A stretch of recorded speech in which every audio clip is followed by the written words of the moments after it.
नमस्कार, आप देख रहे सिटी पोस्ट लाइव और आपके साथ मैं हूं अंजलि राव। राज्य में भ्रष्टाचार के मुद्दे पर सत्ता पक्ष और विपक्ष के बीच तगड़ी बयानबाजी देखने को मिल रही है। हाल ही में भवन निर्माण विभाग के मुख्य अभियंता के घर से करोड़ों रुपए यहां पर कैश बरामद हो जाने के बाद बिहार सरकार और विपक्ष ने एक दूसरे पर गंभीर आरोप लगाए हैं। इस मामले को लेकर दोनों पक्षों के नेताओं ने अपनी अपनी ओर से कड़ी प्रतिक्रिया यहां पर दी है, जिससे बिहार की राजनीति में नया तूफान खड़ा हो गया है। सत्ता पक्ष की अगर हम बात करें तो मंत्री संजय सरावगी के ओर से यहां पर बयान सामने आता है, जहां पर उन्होंने कहा कि उनकी सरकार में कोई भी भ्रष्टाचार करेगा वो नहीं बचेगा।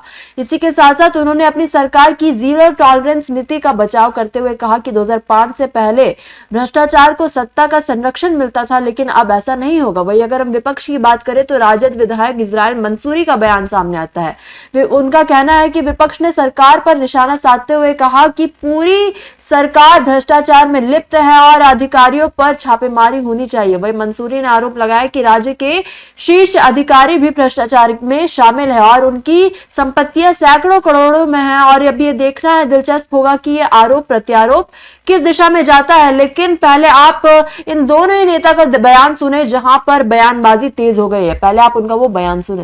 भ्रष्टाचार में लिप्त है, प्रतिनिधियों के कोई यहां तक कि मंत्रियों की नहीं सुनी जा रही है। इस सरकार में दो दो हाथ दिन रात ईद और दिवाली के तरह पदाधिकारी लोग भ्रष्टाचार में अवैध रकम की वसूली कर रहे हैं। तो निश्चित तौर पर एक ईडी की छापामारी क्या, जितने अधिकारी हैं सभी अधिकारी यहाँ टॉप टू 10 जो अधिकारी है इस राज्य में, जो वर्षों से कुछ रिटायर्ड अधिकारी है, इन लोगों पर भी अगर छापा हो तो अघोषित संपत्ति सैकड़ों करोड़ में मिलेंगे, क्योंकि ये लोग बिहार को लूट लेने का काम किया है। हम लोग भ्रष्टाचार के खिलाफ है, नीतीश शासन की ये लोग तो यही बोलते हैं, ये लोग तो कथनी और करनी में जमान का अंतर होता है। और भ्रष्टाचार में किस तरीके से लूटे जा रहे हैं पूरा देश और बिहार या दुनिया देख रही है। भ्रष्टाचार में लिप्त है। हमारी सरकार में कोई भी हो, अगर गलत काम कोई किए हैं तो किसी हालत में भी नहीं बचेंगे। हमारी जीरो टॉलरेंस की नीति है, तभी तो कार्रवाई हो रही है। और नहीं तो 2005 के पहले तो भ्रष्टाचारियों को, अपराधियों को, अपराध को सत्ता का संरक्षण प्राप्त था। तभी तो जो लोग आरोप लगा रहे हैं वो उनके राष्ट्रीय अध्यक्ष भी सजा याफ्ता है। इन लोगों ने मिलके पूरे बिहार को 2005 के पहले लूटा था।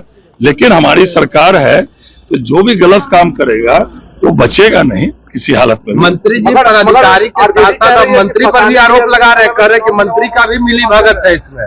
जिस राज्य में क्या बोलेंगे वो लोग, उनके राज्य में तो मुख्यमंत्री तक जो है अरेस्ट हुए और मुख्यमंत्री तक सजा याफ्ता हुए। राज्य में ऐसा कोई विभाग नहीं था क्या जो 2005 के पहले उन्होंने नहीं लूटा। पशुपालन घोटाला, अलकतरा घोटाला एक बड़ा उदाहरण भी है, जमीन के बदले नौकरी। इसलिए मैं ज्यादा नहीं बोलना चाहता हूं। उन लोगों ने जो बिहार के साथ अत्याचार किया है, जो बिहार को लूटा है, और हमारी सरकार में कोई भी हो जीरो टॉलरेंस की नीति है, तभी तो कार्रवाई भी हो रही है, रेड भी पड़ रही है।